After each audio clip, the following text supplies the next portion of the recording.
Hello my dear student, welcome back to my YouTube channel Subhash study centre. 2025 board exam की तैयारी करने वाले जितने भी मेरे प्यारे बच्चे कक्षा 10 में हैं, आप सभी के लिए मैं लेकर के आ चुका हूं सामाजिक विज्ञान विषय का वायरल मॉडल पेपर। मेरे प्यारे बच्चों, इसी तरह का वायरल पेपर आएगा आपकी बोर्ड परीक्षा 2025 में और इस मॉडल पेपर से आपकी बोर्ड परीक्षा में प्रश्न जरूर छपेंगे। तो जितने भी मेरे प्यारे बच्चे कक्षा 10 में हैं, आप इस वायरल मॉडल पेपर के एक एक प्रश्न को तैयार कर लेना। मैं 100% की गारंटी लेता हूं मेरे प्यारे बच्चों, यहां से प्रश्न आपकी बोर्ड परीक्षा में जरूर आने हैं। और साथ ही यहां पर मेरे प्यारे बच्चों आप लोग ध्यान दें, प्रत्येक प्रश्न का उत्तर मैं आपके लिए लेकर के आ चुका हूं। यहां पर आप देख सकते हैं, चाहे लघु उत्तरीय प्रश्न हो या दीर्घ उत्तरीय प्रश्न हो, प्रत्येक प्रश्न का उत्तर है यहाँ पर। तो मेरे प्यारे बच्चों, वीडियो आप कंप्लीट देखेंगे तभी आप प्रत्येक प्रश्न का उत्तर जान पाओगे और एक एक प्रश्न का उत्तर सीधा आपके दिमाग में बैठता चला जाएगा। तो जितने भी मेरे प्यारे बच्चे कक्षा 10 में हैं, आज का यह वीडियो आप लोग कंप्लीट देखेंगे, क्योंकि आज इस वीडियो के द्वारा मैं आपको बताने वाला हूं वायरल मॉडल पेपर। तो चलिए मेरे प्यारे बच्चों, स्टार्ट करते हैं। आपका अधिक समय ना लेते हुए समझिएगा, यहाँ पर 3 घंटे 15 मिनट का समय आपको बोर्ड एग्जाम में मिलेगा। पेपर का पूर्णांक रहेगा 70 अंकों का। फटाफट से यहाँ पर नोट्स पढ़ लेते हैं, यानी निर्देश पढ़ लेते हैं। 15 मिनट आपको मिलेंगे प्रश्न पत्र पढ़ने के लिए। और मेरे प्यारे बच्चों, कुछ सामान्य निर्देश हैं, इन निर्देशों के अनुसार ही आपको पेपर सॉल्व करना है। पहला है निर्देश, सभी प्रश्न करना अनिवार्य है। इस प्रश्न पत्र के 2 खंड हैं, खंड आ और खंड बा। 2 खंडों में पेपर विभाजित रहेगा। खंड आ में 1 अंक के 20 बहुविकल्पी प्रश्न हैं, जिनके उत्तर आपको OMR उत्तर पत्रक पर देने हैं। खंड आ के प्रत्येक प्रश्न का निर्देश पढ़कर केवल प्रदत्त OMR उत्तर पत्रक पर ही आपको उत्तर देना है। OMR उत्तर पत्रक पर उत्तर देने के पश्चात उसे काटना नहीं है, ना ही इरेजर और ना ही व्हाइटनर का प्रयोग करना है, कुछ नहीं करना आपको। आगे आप देखेंगे, अगला है निर्देश, प्रश्न के अंक उसके सम्मुख हैं, यानी कौन सा प्रश्न कितने अंक का है इसका भी जो है वर्णन है। खंड बा में 50 अंक के वर्णनात्मक प्रश्न हैं और इस खंड में वर्णनात्मक फर्स्ट टाइप के तथा वर्णनात्मक सेकंड टाइप के 2 प्रकार के प्रश्न हैं और मानचित्र से भी संबंधित 2 प्रश्न हैं। मेरे प्यारे बच्चों, खंड बा में सभी प्रश्नों के उत्तर एक साथ ही आपको करना होगा। प्रथम प्रश्न से आरंभ कीजिएगा तथा अंतिम प्रश्न तक करते जाइएगा। जिस प्रश्न का उत्तर आपको नहीं आता है उस पर आपको समय नष्ट नहीं करना है। और जो मानचित्र आपको मिलेगा उस मानचित्र को आप मजबूती के साथ अपनी उत्तर पुस्तिका में संलग्न कर दीजिएगा। तो मेरे प्यारे बच्चों, यहाँ पर एक और निर्देश है जिससे आपका लेना देना ही नहीं है। खंड आ के बहुविकल्पी प्रश्नों को आप तैयार कर लेना, सबसे वायरल प्रश्न है और 2025 बोर्ड एग्जाम में 100% ये प्रश्न पूछे ही जाएंगे। चलिए मेरे प्यारे बच्चों, यहां पर निर्देश पढ़ लीजिएगा। नीचे दिए गए प्रश्नों के प्रत्येक प्रश्न के 4 विकल्प दिए गए हैं, सही विकल्प चुनकर OMR उत्तर पत्रक पर चिन्हित करें। पहला प्रश्न मोस्ट इंपॉर्टेंट मेरे प्यारे बच्चों, फ्रांस की क्रांति हुई थी, सबसे इंपॉर्टेंट प्रश्न है, आप लोग जरूर तैयार कर लेना। आंसर क्या होगा यहाँ पर मेरे प्यारे बच्चों? बी वाला ऑप्शन सही होगा। सन 1789 ईस्वी में फ्रांस की क्रांति हुई थी। मेरे प्यारे बच्चों, दूसरा प्रश्न है, निरंकुशवाद का तात्पर्य क्या है? तो निरंकुशवाद का क्या तात्पर्य है मेरे प्यारे बच्चों? इस प्रश्न का उत्तर हो जाएगा ऐसी शासन व्यवस्था जिसमें सत्ता पर कुछ व्यक्तियों का अंकुश होता है। ऐसी शासन व्यवस्था जिसमें सत्ता पर कुछ व्यक्तियों का अंकुश होता है, उसे क्या कहते हैं? निरंकुशवाद कहते हैं। सी वाला ऑप्शन सही हो जाएगा। मेरे प्यारे बच्चों, अगला प्रश्न है यहाँ पर, महात्मा गांधी अफ्रीका से वापस कब लौटे? या ये प्रश्न इस तरीके से भी आ सकता है, महात्मा गांधी भारत वापस कब लौटे? तो भी उत्तर यही रहेगा। जैसा कि यहाँ पर आप लोग ध्यान दें, इसका उत्तर हो जाएगा मेरे प्यारे बच्चों सन 1915 ईस्वी में। कब? सन 1915 ईस्वी में महात्मा गांधी दक्षिण अफ्रीका से वापस लौटे थे। कब मेरे प्यारे बच्चों? सन 1915 ईस्वी में। यहाँ पर आप सभी लोग ध्यान दें, बी वाला ऑप्शन क्या हो जाएगा? सही हो जाएगा।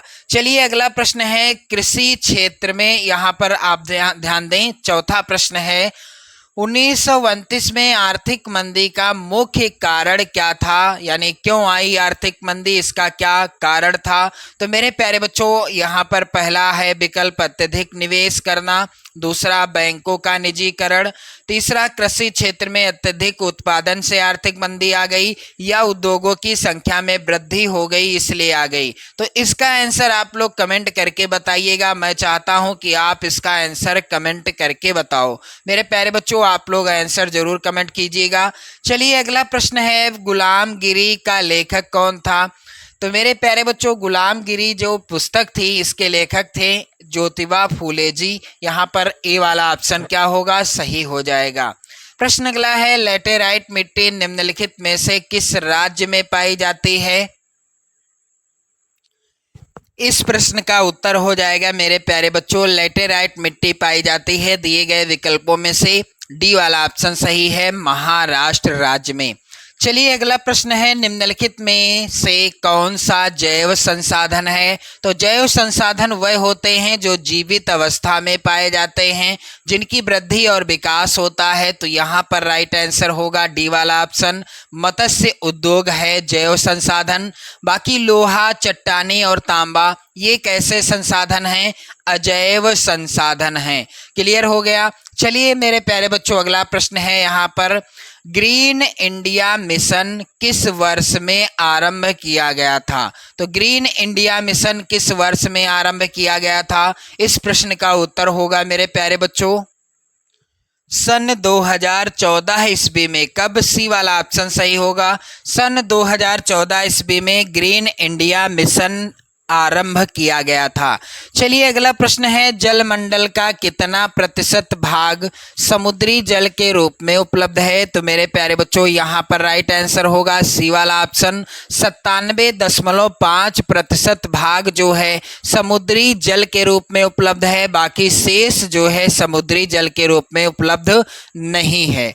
अगला है प्रश्न, इनमें से कौन सी रबी की फसल है? तो मेरे प्यारे बच्चों, इसका राइट आंसर क्या होगा? इनमें से कौन सी है जो रबी की फसल है?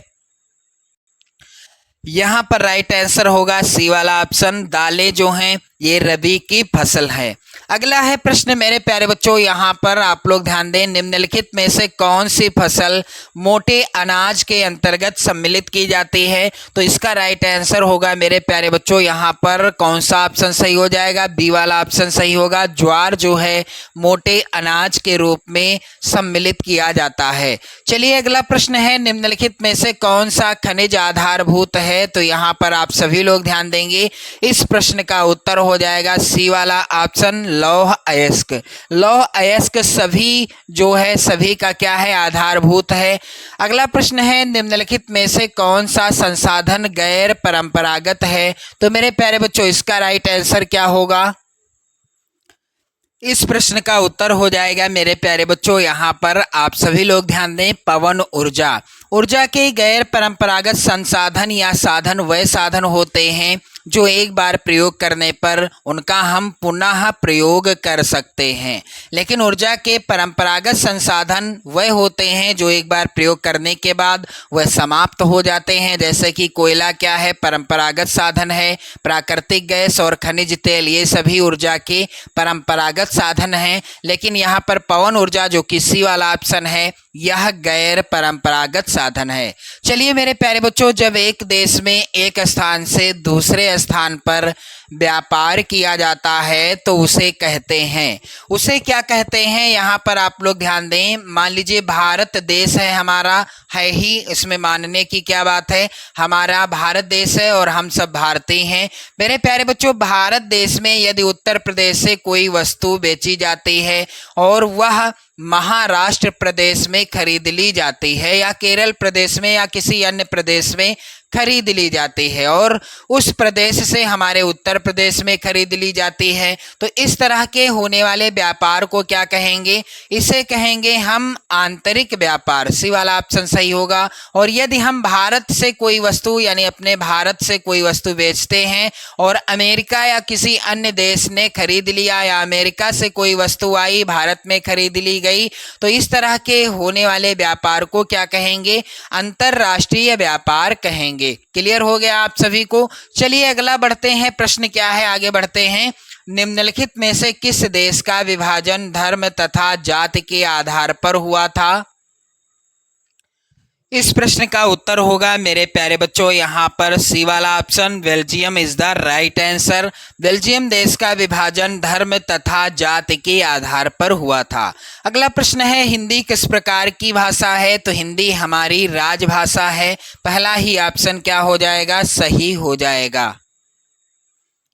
चलिए मेरे प्यारे बच्चों, अगला प्रश्न है, महात्मा गांधी का विचार क्या था? तो महात्मा गांधी का विचार था मेरे प्यारे बच्चों, यहाँ पर राइट आंसर होगा, धर्म को कभी भी राजनीति से अलग नहीं किया जा सकता। ये वाला ऑप्शन सही हो जाएगा, धर्म को कभी भी राजनीति से अलग नहीं किया जा सकता। चलिए अगला प्रश्न है मेरे प्यारे बच्चों, कह रहा है कि लोकतांत्रिक शासन व्यवस्था अन्य व्यवस्थाओं से अच्छी है क्योंकि यह सभी नागरिकों में समानता की भावना को बढ़ावा देती है और व्यक्ति की गरिमा को बढ़ावा देती है। यहाँ पर दोनों ही विकल्प सही हैं, इसलिए राइट आंसर होगा सी वाला ऑप्शन, ए और बी दोनों। मेरे प्यारे बच्चों अगला प्रश्न, निम्नलिखित में से कौन सा एक विकसित देश है? तो इसमें से कौन सा देश है जो कि विकसित देश की श्रेणी में आता है? मेरे प्यारे बच्चों इस प्रश्न का राइट आंसर क्या हो जाएगा? विकसित देश कौन सा है? यहाँ पर सी वाला ऑप्शन सही हो जाएगा, फ्रांस राइट आंसर होगा, यह विकसित देश है। अगला प्रश्न है, निम्नलिखित में से कौन सी गतिविधि प्राथमिक क्षेत्र के अंतर्गत आती है? तो खनन करना, डी वाला ऑप्शन सही होगा, खनन करना जो है यह प्राथमिक क्षेत्र के अंतर्गत आता है। तो इस तरह के 20 बहुविकल्पी प्रश्न आएंगे मेरे प्यारे बच्चों, 1 नंबर का प्रत्येक प्रश्न होगा और 20 नंबर आपके क्लियर हो जाएंगे। ये सभी प्रश्न आप लोग रट लेना और कई मॉडल पेपर मैं आपके लिए लेकर आता रहूंगा। आप चैनल को सब्सक्राइब कर लेना, वीडियो को लाइक शेयर जरूर करना। चलिए आगे बढ़ते हैं मेरे प्यारे बच्चों, खंड बा में वर्णनात्मक जो फर्स्ट टाइप के प्रश्न हैं जिनका उत्तर लगभग आपको 80 शब्दों में देना है, जो कि प्रत्येक प्रश्न आएगा कितने नंबर का?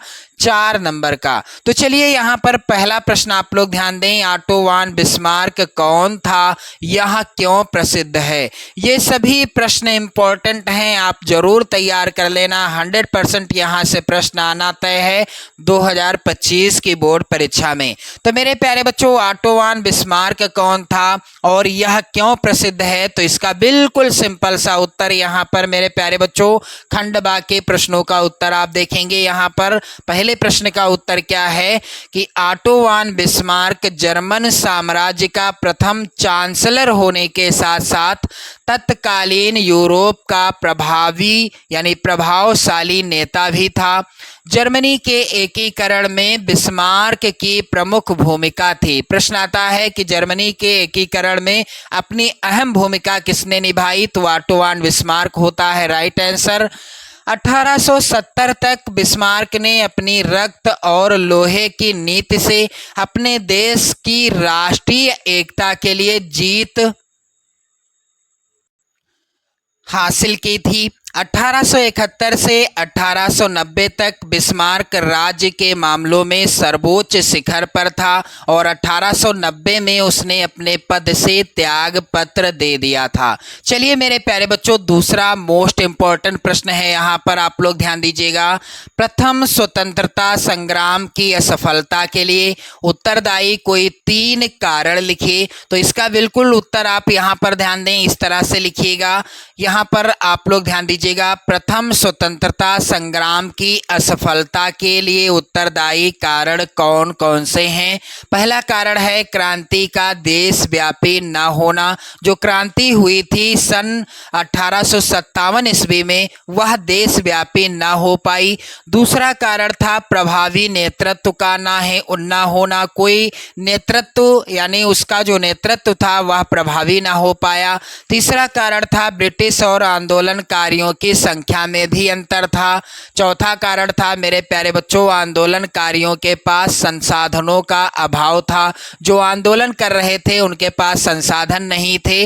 आंदोलनकारियों में सामंजस्य का अभाव और बहादुर शाह के प्रति द्वेष की भावना थी। इसलिए 1857 की क्रांति जो थी यानी प्रथम स्वतंत्रता संग्राम जो कि असफल रहा, यही कारण थे। चलिए मेरे प्यारे बच्चों, अगला प्रश्न यहाँ पर ध्यान दें।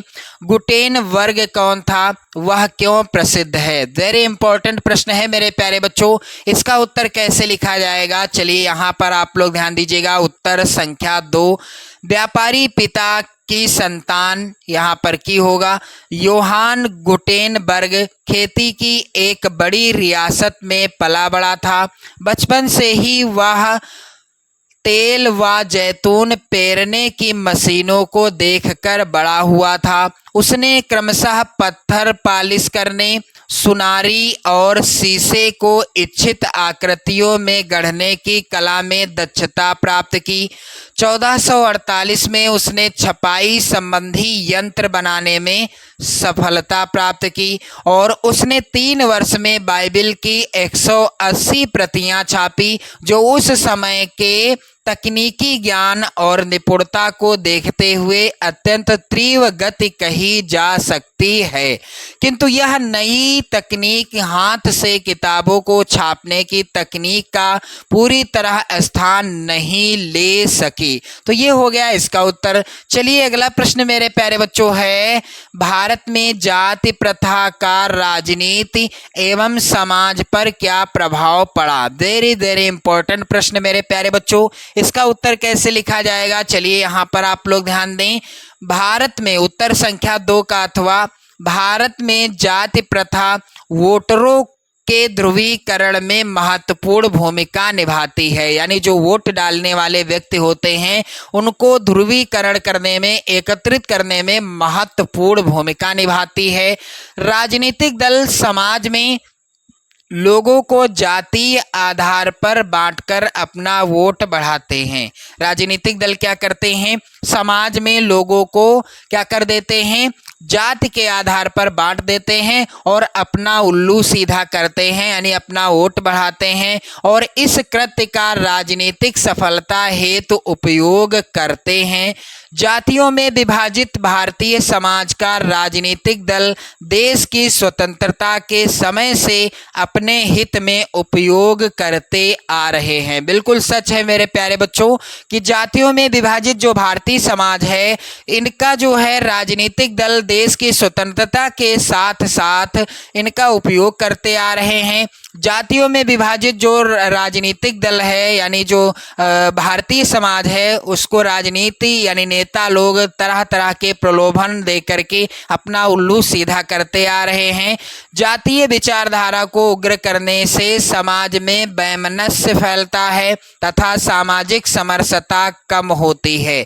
जिन जातियों में पहले से ही पढ़ाई लिखाई का प्रचलन था और जिनकी शिक्षा पर पकड़ थी, आधुनिक शिक्षा व्यवस्था में भी उन्हीं का बोलबाला है। ये सच है मेरे प्यारे बच्चों।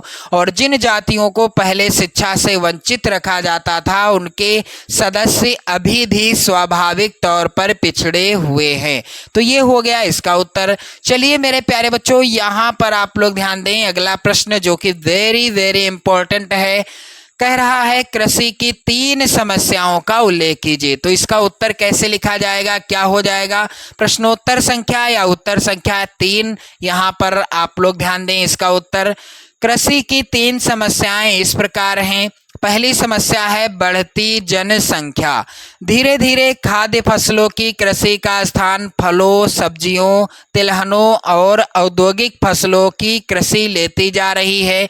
इसमें अनाजों और दालों के अंतर्गत निबल बोया गया क्षेत्र कम होता जा रहा है। भारत की बढ़ती जनसंख्या के साथ घटता खाद्य उत्पादन देश की भविष्य की खाद्य सुरक्षा पर प्रश्न चिन्ह लगाता है।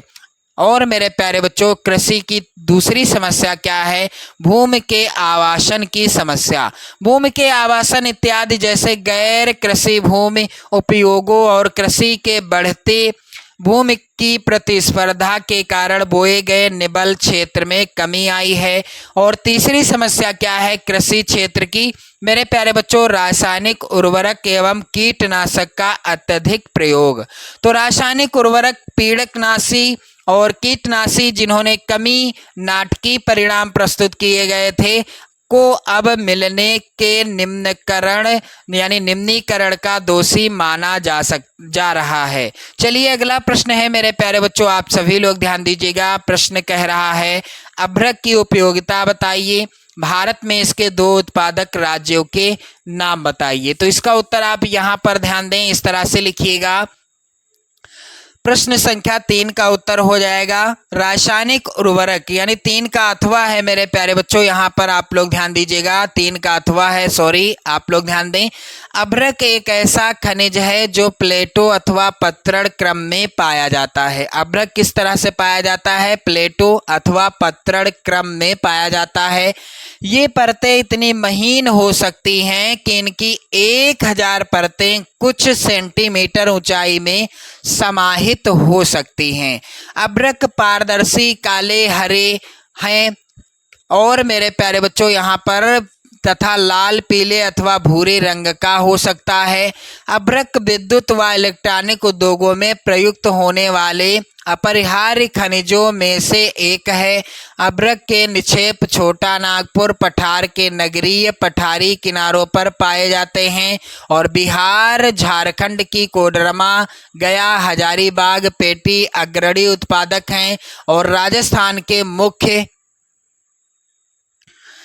अभ्रक उत्पादक क्षेत्र अजमेर के आसपास हैं। आंध्र प्रदेश की नेल्लोर अभ्रक पेटी भी देश की महत्वपूर्ण उत्पादक पेटी है। मेरे प्यारे बच्चों, चलिए अगला प्रश्न यहाँ पर ध्यान दें। आप सभी लोग अर्थव्यवस्था के द्वितीयक क्षेत्रक से आप क्या समझते हैं? उदाहरण सहित बताइए। चलिए इसका उत्तर कैसे लिखा जाएगा, किस तरह से आप लोग लिखोगे? तो द्वितीयक क्षेत्रक क्या है? तो यहाँ पर मेरे प्यारे बच्चों, द्वितीयक क्षेत्रक की गतिविधियों के अंतर्गत प्राकृतिक उत्पादों को विनिर्माण प्रणाली के माध्यम से अन्य रूपों में परिवर्तित किया जाता है। यह प्राथमिक क्षेत्रक के बाद की स्थिति है। यहाँ वस्तुएं सीधे प्रकृति से उत्पादित नहीं होती हैं बल्कि निर्मित की जाती हैं, इसलिए विनिर्माण की प्रक्रिया अपरिहार्य है। यह प्रक्रिया किसी कारखाना, किसी कार्यशाला या घर में हो सकती है। जैसे कपास के पौधे से प्राप्त रेशे का उपयोग कर हम सूत काटते और कपड़ा बुनते हैं। गन्ने को कच्चे माल के रूप में उपयोग कर हम चीनी और गुड़ बनाते हैं। हम मिट्टी से ईंट बनाते हैं और ईंटों से घर और भवनों का निर्माण करते हैं। क्योंकि यह क्षेत्र क्रमशः संवर्धित विभिन्न प्रकार के उद्योगों से संबद्ध है, इसलिए इसे औद्योगिक क्षेत्र भी कहा जाता है। चलिए अगला प्रश्न मेरे प्यारे बच्चों है, वेरी वेरी इंपॉर्टेंट प्रश्न है। विदेशी व्यापार से आप क्या समझते हैं? विदेशी व्यापार अनुकूल बनाने के लिए कोई सुझाव दीजिए। वेरी वेरी इंपॉर्टेंट प्रश्न है, इन्हें आप जरूर तैयार कर लीजिएगा। तो यहाँ पर इसका उत्तर क्या होगा? विदेशी व्यापार का अर्थ, ये हेडिंग हो जाएगी। चलिए इसका उत्तर आप लोग ध्यान दें। विदेशी व्यापार वह व्यापार है जो 2 या 2 से अधिक देशों के बीच होता है। अंतर्राष्ट्रीय व्यापार आर्थिक लेन देन जो 2 देशों के बीच किए जाते हैं। प्रायः व्यापार की जाने वाली वस्तुओं में उपभोक्ता वस्तुएं शामिल होती हैं। भारत के विदेशी व्यापार को अनुकूल बनाने के लिए प्रमुख सुझाव इस प्रकार से हैं। सबसे पहला सुझाव, सर्वप्रथम भारत को अपना निर्यात बढ़ाना चाहिए और आयात पर निर्भरता कम करनी चाहिए। दूसरा, भारत को पेट्रोलियम के आयात को हतोत्साहित करना चाहिए तथा इसके स्थान पर सौर ऊर्जा, पवन ऊर्जा, भूतापी ऊर्जा जैसे ऊर्जा के गैर परंपरागत स्रोतों पर अपने जो है यहाँ पर निर्भरता बढ़ानी चाहिए। अगला है मेरे प्यारे बच्चों, भारत को पेट्रोलियम के आयात को हतोत्साहित करना चाहिए और इसके स्थान पर सौर ऊर्जा, पवन ऊर्जा, भूतापीय ऊर्जा जैसे ऊर्जा के गैर परंपरागत स्रोतों पर उनकी निर्भरता बढ़ानी चाहिए। चलिए यहाँ पर अगला है, सरकार यातायात एवं रेल यातायात में पेट्रोलियम पदार्थों के स्थान पर इलेक्ट्रॉनिक रेल इंजन और इलेक्ट्रॉनिक वाहनों का निर्माण करना चाहिए। चलिए अगला प्रश्न आप लोग ध्यान दीजिएगा। चलिए मेरे प्यारे बच्चों, अब बारी आती है वर्णनात्मक सेकंड टाइप के जो प्रश्न हैं, जिनके उत्तर आपको लिखने हैं 150 शब्दों में। यानी जो प्रश्न सेकंड टाइप के आएंगे, प्रत्येक प्रश्न का उत्तर आपको 150 शब्दों में लिखना होगा और इस तरह का प्रत्येक प्रश्न आएगा 6 नंबर का। तो चलिए मेरे प्यारे बच्चों, यहाँ पर प्रश्न संख्या 5 जो कि 2025 बोर्ड एग्जाम में 100% पूछा ही जाएगा, कह रहा है फ्रांस की क्रांति कब शुरू हुई, उसका मुख्य कारण क्या था। तो मेरे प्यारे बच्चों, इसका उत्तर क्या हो जाएगा, आप लोग यहाँ पर ध्यान दीजिएगा, 1789 ईस्वी में। उत्तर संख्या 5 यहाँ पर आप लोग ध्यान दें, इस तरह से लिखिएगा आप लोग। 1789 ईस्वी की फ्रांस की क्रांति यूरोप के इतिहास की एक युगांतकारी घटना थी और इस क्रांति के कारण लुई 16वें का वंशानुगत शासन फ्रांस से समाप्त हो गया था। फ्रांस में लोकतंत्र यानी जनता का शासन का आरंभ हुआ। फ्रांस की क्रांति के लिए उत्तरदायी प्रमुख कारण यानी कौन कौन से थे, जिनका विवरण नीचे दिया गया है। तो पहला कारण था स्वतंत्रता पर प्रतिबंध। फ्रांस के लोगों को किसी भी तरह की स्वतंत्रता प्राप्त नहीं थी जब लुई 16वां वहां का शासक था। धार्मिक स्वतंत्रता पर प्रतिबंध था। फ्रांस में प्रोटेस्ट मेरे प्यारे बच्चों, धर्म वालों पर अत्याचार किया जाता था। न्याय और स्वतंत्रता की पूरी तरह से अवहेलना हो रही थी। लेत्र दा काशे यानी बिना कारण बनाए कैदी के आदेश पत्र का प्रयोग व्यक्ति की स्वतंत्रता के लिए खतरा था। अतः जनता के संतोष ने क्या किया, क्रांति का रूप ले लिया। दूसरा कारण क्या था, मध्यम वर्ग यानी बुर्जुआ वर्ग। तो चलिए क्या था ये मध्यम वर्ग। औद्योगिक क्रांति के बाद मध्यम वर्ग का उदय हुआ। इस वर्ग में व्यापारी, उद्योगपति, वकील, डॉक्टर, लेखक, पत्रकार, शिक्षाविद और निम्न सरकारी पदाधिकारी आदि थे। फ्रांस का मध्यम वर्ग महत्वाकांक्षी था और कुलीन वर्ग को अपना शत्रु मानता था। अतः फ्रांसीसी क्रांति का एक प्रमुख कारण यह भी था कि वहां का मध्यम वर्ग सामाजिक एवं राजनीतिक समानता चाहता था और इसके लिए विद्रोह का सामना करने के लिए भी तैयार था। तो दूसरा कारण ये था। चलिए तीसरा कारण क्या था मेरे प्यारे बच्चों। आप सभी लोग वीडियो को शेयर कर देना और इन सभी प्रश्नों को आपको तैयार कर लेना है 2025 बोर्ड एग्जाम के लिए। तीसरा कारण था मेरे प्यारे बच्चों, अयोग्य शासक।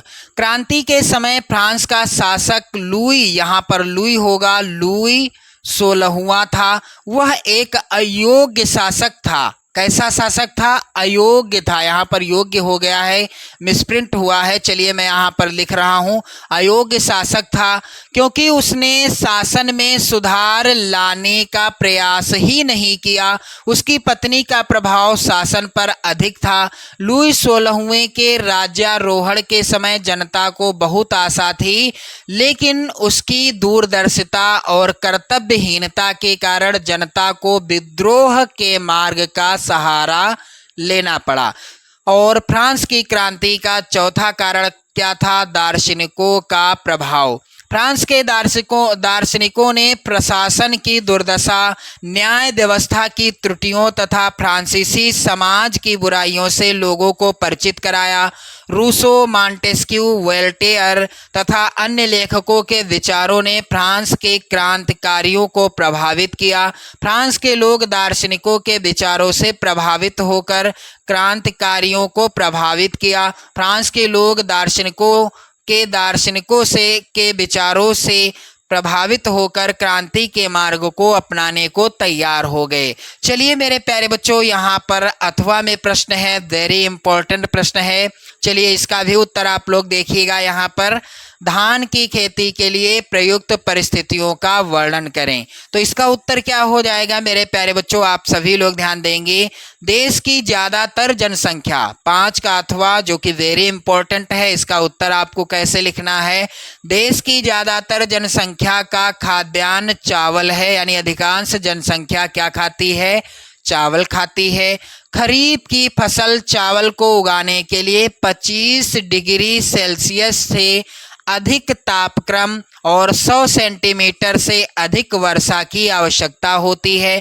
कम वर्षा वाले क्षेत्रों में सिंचाई के द्वारा यह फसल पैदा की जाती है। जहां पर वर्षा कम होती है वहां पर सिंचाई के माध्यम से धान की फसल उगाई जाती है, पैदा की जाती है। देश के उत्तर एवं उत्तर पूर्वी मैदानों, तटीय क्षेत्र और डेल्टाई प्रदेशों में चावल की खेती की जाती है। चावल के लिए नदी घाटियों और डेल्टाई प्रदेशों में पाई जाने वाली जलोढ़ मिट्टी उपयुक्त मानी गई है। पंजाब, हरियाणा, पश्चिमी उत्तर प्रदेश और राजस्थान के कम वर्षा वाले क्षेत्रों में नहरों और नलकूपों से सिंचाई करके इसकी खेती की जाती है। जून जुलाई माह में दक्षिण पश्चिम मानसून के आगमन के साथ चावल की फसल उगाई जाती है और पतझड़ की ऋतु में इसे काटा जाता है। अधिक वर्षा वाले पहाड़ी ढालों पर सीढ़ीदार खेत बनाकर चावल की खेती की जाती है।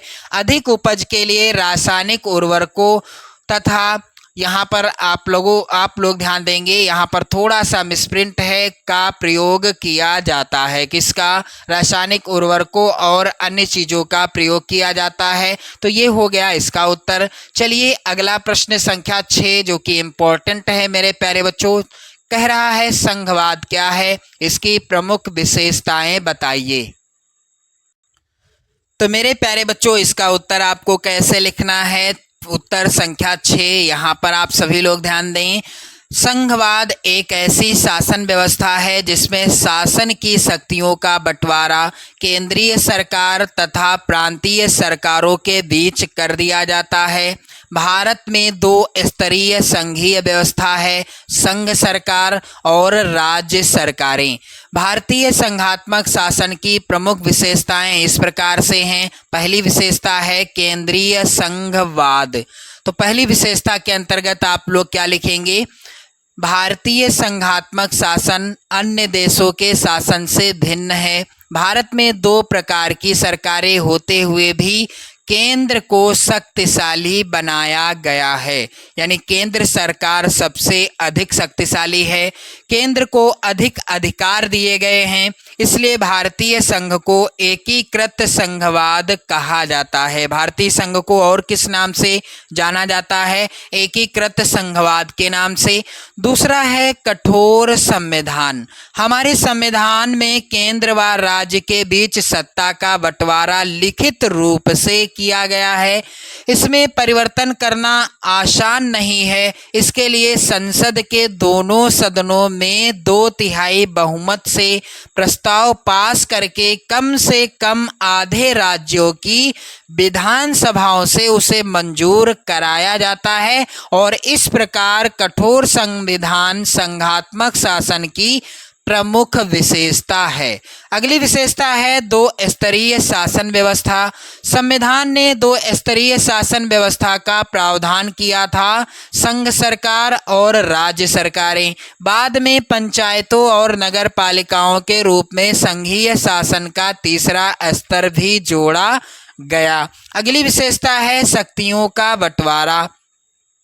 संविधान में केंद्र और राज्य सरकारों के विधायी अधिकारों को 3 हिस्सों में बांटा गया।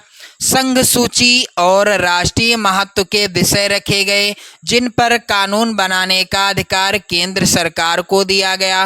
राज्य सूची में कम महत्व के विषय थे जिन पर राज्य सरकार कानून बना सकती है। समवर्ती सूची में राज्य और केंद्र दोनों कानून बना सकते हैं, किंतु टकराव की स्थिति में केंद्र का कानून ही मान्य होगा। किसमें? समवर्ती सूची में। अगली विशेषता है एकीकृत न्यायपालिका। तो भारत में संघात्मक शासन के कारण केंद्र और राज्य सरकारों की अलग अलग कार्यपालिका और व्यवस्थापिका है, किंतु न्यायपालिका दोनों के लिए एक ही है। ऐसा इसलिए किया गया जिससे केंद्र व राज्यों के झगड़ों का निपटारा किया जा सके। चलिए मेरे प्यारे बच्चों, अगली विशेषता है राज्यों के अपने संविधान नहीं हैं। भारतीय संघ के सारे राज्यों को बराबर अधिकार नहीं प्राप्त हुए हैं।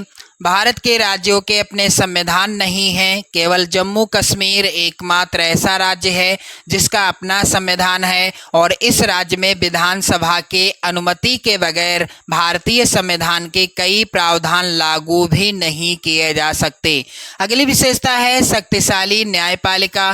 संघात्मक शासन में न्यायपालिका की भूमिका महत्वपूर्ण होती है। भारत में शक्तियों के बंटवारे से संबंधित कोई विवाद होने की स्थिति में फैसला उच्च न्यायालय और सर्वोच्च न्यायालय में ही होता है। अगली विशेषता है वित्तीय स्वायत्तता। सरकार चलाने और अपनी जिम्मेदारियां निभाने के लिए केंद्र और राज्य सरकारों को कर लगाने, राजस्व उगाहने और संसाधन जमा करने का अधिकार है। राज्य सरकारों को वित्तीय स्वायत्तता प्राप्त है। चलिए मेरे प्यारे बच्चों, अगला प्रश्न मोस्ट इंपॉर्टेंट है। कह रहा है लोकतंत्र किस तरह उत्तरदायी, जिम्मेवार और वैध सरकार का गठन करता है। तो इसका उत्तर आपको कैसे लिखना है मेरे प्यारे बच्चों, आप लोग ध्यान दें। 6 अथवा का उत्तर क्या होगा? लोकतांत्रिक शासन व्यवस्था उत्तरदायी और वैध शासन का गठन करती है। निम्नलिखित तत्वों से इसे समझा जा सकता है। चलिए पहला तत्व क्या है? सूचना का अधिकार। लोकतांत्रिक देशों में नागरिकों को सरकार तथा उसके कामकाज के बारे में जानकारी पाने का अधिकार प्राप्त है। यदि कोई भी नागरिक यह जानना चाहे कि फैसले लेने में नियमों का पालन हुआ है या नहीं, तो वह इसका पता कर सकता है। उसे यह न सिर्फ जानने का अधिकार है बल्कि उसके पास इसके साधन भी उपलब्ध हैं। दूसरा है मेरे प्यारे बच्चों स्वतंत्र और निष्पक्ष चुनाव। सभी लोकतांत्रिक देशों में एक निश्चित अवधि के बाद चुनाव कराए जाते हैं। यह चुनाव निष्पक्ष होते हैं। सभी दल स्वतंत्र रूप से अपने उम्मीदवारों को खड़ा करते हैं और मतदाता अपनी इच्छानुसार किसी को भी चुन सकते हैं। यह प्रतिनिधि जनता के प्रति उत्तरदायी होते हैं और जनता की इच्छा पर्यंत अपने पद पर बने रहते हैं। अगला है कानूनों पर खुली चर्चा। लोकतांत्रिक देशों में सरकार जो भी कानून बनाती है वह एक लंबी प्रक्रिया के बाद बनता है। उस पर पूरी बहस तथा विचार विमर्श किया जाता है। वह एक लंबी प्रक्रिया के बाद बनता है और उस पर पूरी तरह से बहस भी होती है, विचार विमर्श भी होता है, फिर उसे जनता के समक्ष भी रखा जाता है। इसलिए इस बात की संभावना होती है कि लोग उसके फैसलों को मानेंगे और ज़्यादा प्रभावी होंगे। तो लोकतांत्रिक शासन व्यवस्था में एक ऐसी सरकार का गठन होता है जो नियम और कानून को मानती है और मेरे प्यारे बच्चों लोगों के प्रति उत्तरदायी होती है। लोकतांत्रिक सरकार नागरिकों को निर्णय प्रक्रिया में हिस्सेदार बनाने और खुद को उनके प्रति जवाबदेह बनाने वाली कार्यविधि भी विकसित कर लेती है। इस प्रकार लोकतांत्रिक शासन व्यवस्था निश्चित रूप से अन्य शासनों से बेहतर है। यह वैध शासन व्यवस्था है, इसलिए पूरी दुनिया में लोकतंत्र के विचार के प्रति समर्थन का भाव है। चलिए मेरे प्यारे बच्चों अगला प्रश्न है यहाँ पर प्रश्न संख्या 7 जो कि सबसे ज़्यादा इम्पोर्टेंट है मेरे प्यारे बच्चों, और एक बार शेयर कर देना आप सभी लोग इस वीडियो को। मैं कहता हूं आप इन प्रश्नों को तैयार कर लेना, 100% आपकी बोर्ड परीक्षा में प्रश्न आएंगे। तो चलिए, प्रश्न है भूक्षरण से आप क्या समझते हैं? भूक्षरण लिखा हो या मृदा अपरदन लिखा हो, क्लियर हो गया ना? मृदा अपरदन या भूक्षरण एक ही चीज है। इसे रोकने के लिए कोई 4 उपाय बताइए। तो इसका उत्तर कैसे लिखा जाएगा आप लोग ध्यान दें। यहाँ पर प्रश्न संख्या 4 का उत्तर, प्रश्न संख्या 7 का उत्तर, मृदा अपरदन के कारण भूमि की उर्वरा शक्ति समाप्त हो जाती है और वह कृषि कार्य हेतु अनुपयुक्त हो जाती है, यानी वह बंजर हो जाती है। अतः मृदा अपरदन को रोकना आवश्यक है, जिसके लिए निम्न उपाय किए जा सकते हैं। पहला उपाय है मेखला बनाकर।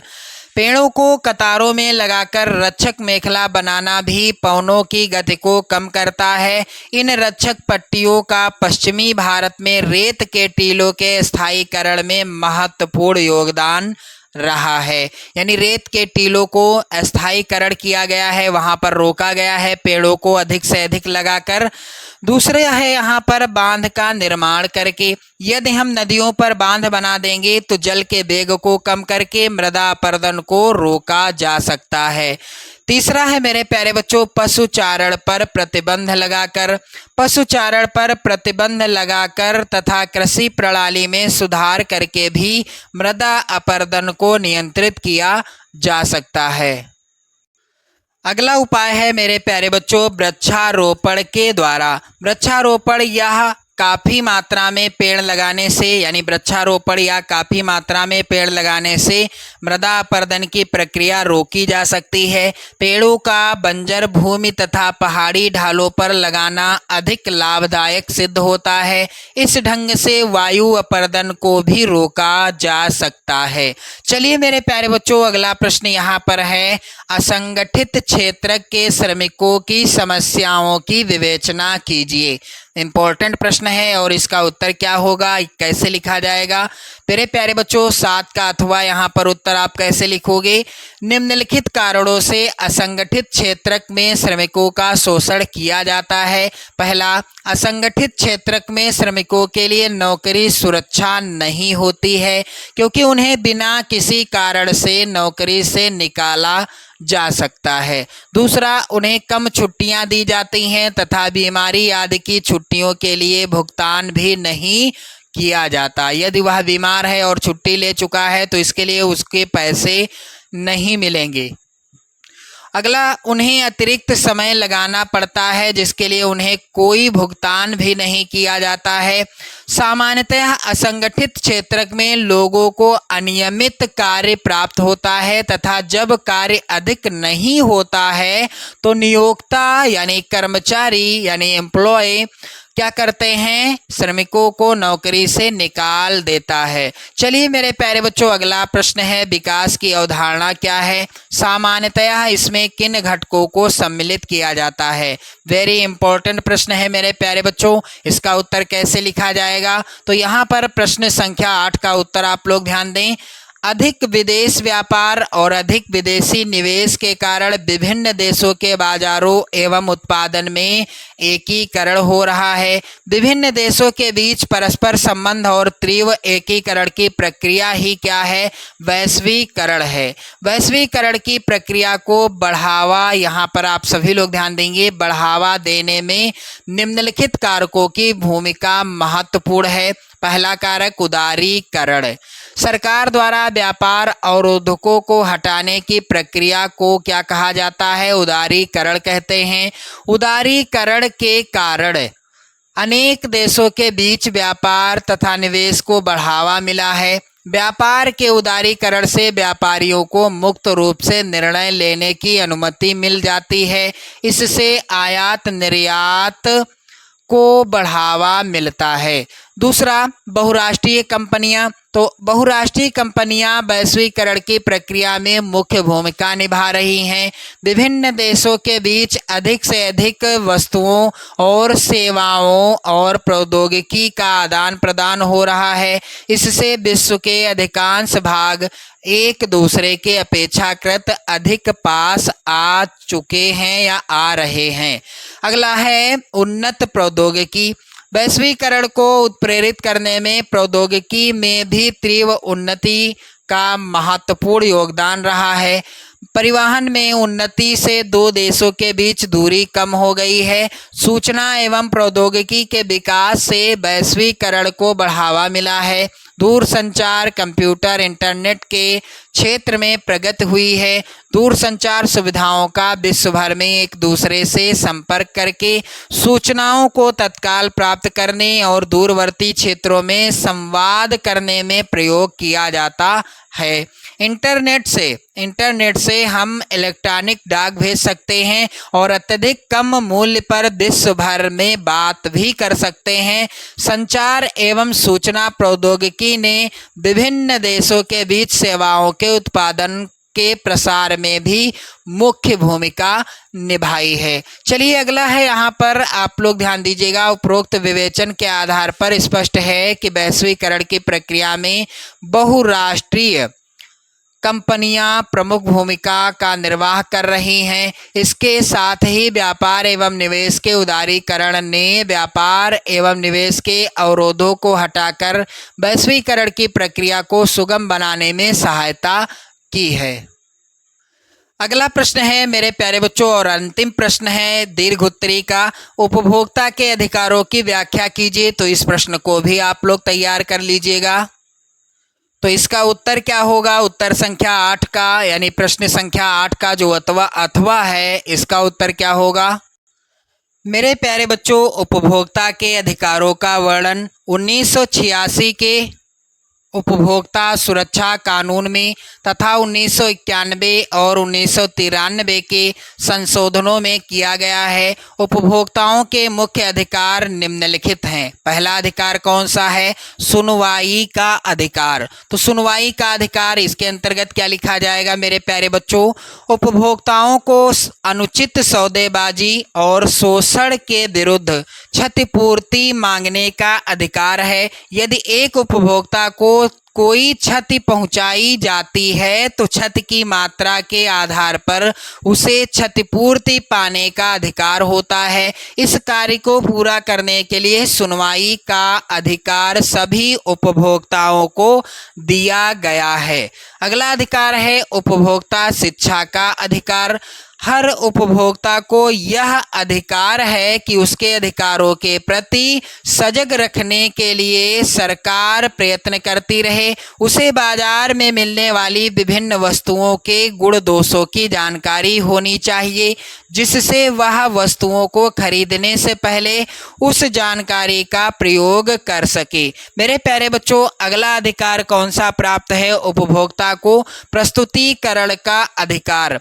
हर उपभोक्ता को यह अधिकार है कि वह विभिन्न संस्थाओं एवं संगठनों के सामने अपनी समस्याओं को प्रस्तुत कर सके तथा यह संगठन उसे उसकी समस्याओं के समाधान में मदद कर सके। अगला अधिकार कौन सा है? सुरक्षा का अधिकार। तो मेरे प्यारे बच्चों, आप लोग ध्यान दीजिएगा, इसके अंतर्गत क्या लिखा जाएगा?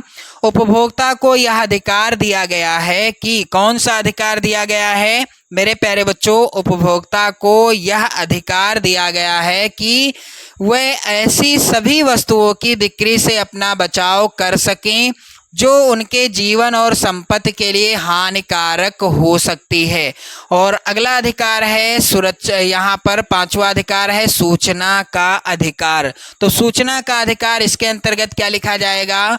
उपभोक्ता को यह अधिकार दिया गया है कि वह हर खरीदी जाने वाली वस्तु की गुणवत्ता, मात्रा, शुद्धता और मूल्य आदि के विषय में हर सूचना प्राप्त कर सके ताकि वह अपने आप को शोषण से बचा सके। और अगला अधिकार है मेरे प्यारे बच्चों सूचना का अधिकार। ये थोड़ा सा निष्प्रिंट हो चुका है मेरे प्यारे बच्चों। यहाँ पर क्या होना चाहिए था? यहाँ पर होना चाहिए था चयन का अधिकार।